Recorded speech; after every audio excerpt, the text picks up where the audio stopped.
Your day moves fast. Your news should too. That's why there's a new and improved Wish TV app bringing you more local news, breaking alerts, live streaming, weather forecast, radar, and Indiana sports all in one place. Customize your news feed to see the stories that matter most to you and get the information you need when you need it. Download the new and improved Wish TV app today on iOS or Android and take News 8 with you everywhere. Wish TV is focused on family and the community and is committed to sharing the stories of those who are making a difference every day. From the All Indiana Podcast Network and Wish TV, this is Behind the Eight Podcast. All right, thanks for joining us here on Behind the Eight. I'm Cody Adams. We have a really fun guest today. The one guy who can tell me what to do at any time, and I have to say, absolutely yes, sir. Mr. Petar Hood, he is the producer extraordinaire of Life.Style.Live, the nationally syndicated show here on Wish TV Network. And that's how I got on the show. I told you, Cody, get me on Behind the Eight. That's right. And you had no other choice. And here we are. Okay, so the whole point of this podcast is to basically introduce people to the people behind the eight, obviously the name of the show. Sure. But to give people an idea of who is making things happen in this building, because they see us, obviously Amber, me, whoever, on air. And although Petar has made a couple of appearances, they don't always see the people who actually put in the real work. So, Mr. Petar Hood, let's start here. How did you get into this business? Because you actually have a kind of a long history in broadcasting. Well, first of all, if you want the people who do the real work, I can go get Peggy. She's sitting in our office right now, the executive producer of Life.Style.Live. That's true. Peggy does a lot of work all the time. Yeah. As far as my history in broadcasting, so kind of figured out in high school that I wanted to do the sports broadcasting thing. So we were fortunate at my high school. I went to Warren Central. We had a really good high school radio station and a TV station as well. And so I was able to do a little bit of radio, a little bit of TV in high school. And that's kind of where the passion was sparked. Went to Ball State.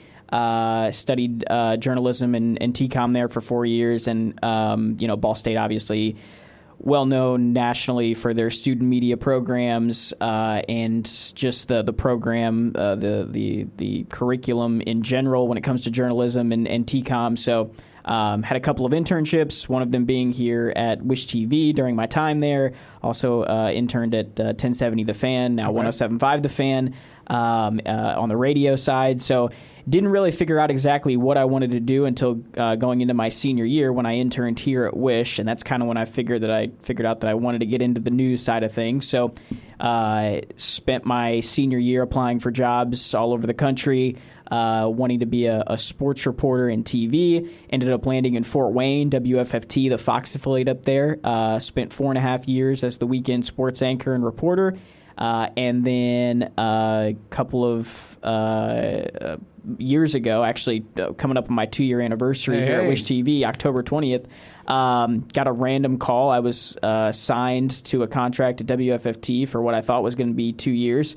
I just signed and wasn't looking around or anything like that. And AC, the sports director here, who I interned with in college, gave me a call and said, "Hey, we're starting up this sports betting show here at Wish, and are you interested?" And one thing led to another, and ended up here producing All Indiana Bets for a couple of years, and now I've switched over to Life.Style.Live. So that's the long and short of it. I'd like to use this as a shameless plug. If there's anyone out there listening that would like to sponsor an All Indiana Bets show and bring that thing back on air, I would be more than happy to get somebody in touch with people. We did have a lot of fun. Yeah, it was a really well done show, and you put a lot of effort in that, making something that no one else in TV, local TV, was doing anything like that. Yeah, and it was unique in that it was unlike any other betting show that you see on TV, because there's obviously a bunch of them nationally who talk about the NFL and college, but the personalities we had on that show with Hammer and Scott, we just tried to make it as different as possible, and I think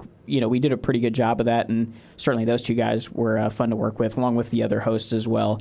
But yeah, enjoyed that show and enjoy the show that I do now. Yeah, well, and that leads us to that, because as that show went away, you shifted really to Life.Style.Live, which really follows kind of the same chaos basically pattern. Yeah, it's controlled chaos.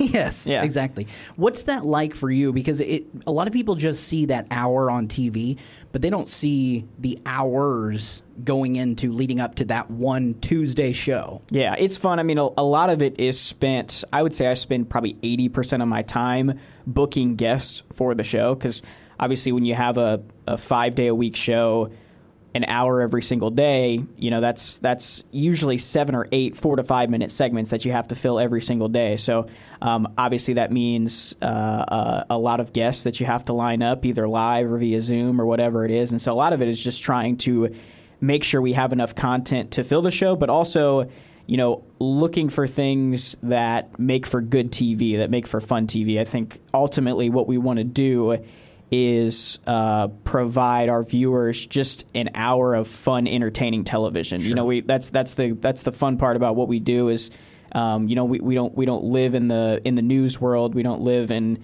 reporting hard crime or anything like that. We try to again provide a fun hour of entertaining and hopefully informative television and teach people things, and just kind of an hour to get away. So finding segments that are visual.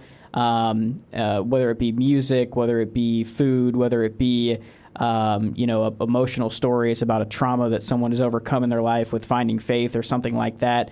Finding things that again people find value in. So I spend a good chunk of time just booking the show. And then, honestly, a lot of the, creating the graphics and editing the video and putting the pictures in, a lot of that is mechanical, and you just do it on a daily basis, and you block out an hour of the day and you get it done. But for the most part, it's just, all right, we got this week booked, now we're on to the next week, now we're on to the next week. And again, just always looking for different things and different ideas, things that I can book for you guys that'll put you guys in a position to succeed, and also just the show in general. What's wild about it, too, is when you took over and started, it was local.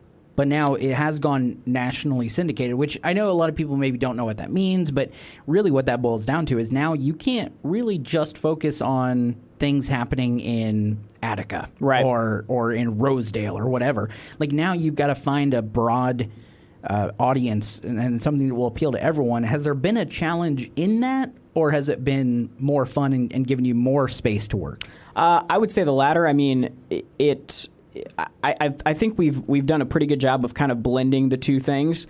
Obviously, we're a nationally syndicated show, but most of our audience still lives in Central Indiana, so still highlighting the people who live and work in this community, but also trying to book segments that appeal to a broader audience. So, for example, if there's a woodworker who's out of Attica, who started their own woodworking company, sure, we can highlight the business and what they do, but also maybe teach someone something about woodworking that could appeal to someone in Montana or Idaho, sure, or anywhere. You know what I mean? And we've got, I think, 25 markets across the country that are watching us every day. So obviously being cognizant of trying to make sure that those folks are and I think our kitchen segments do a good job of that every day, because most of our kitchen guests come in, they teach us how to make something, and that's something that again can appeal to a broader audience. So trying to make sure that the people who are watching us on a national scale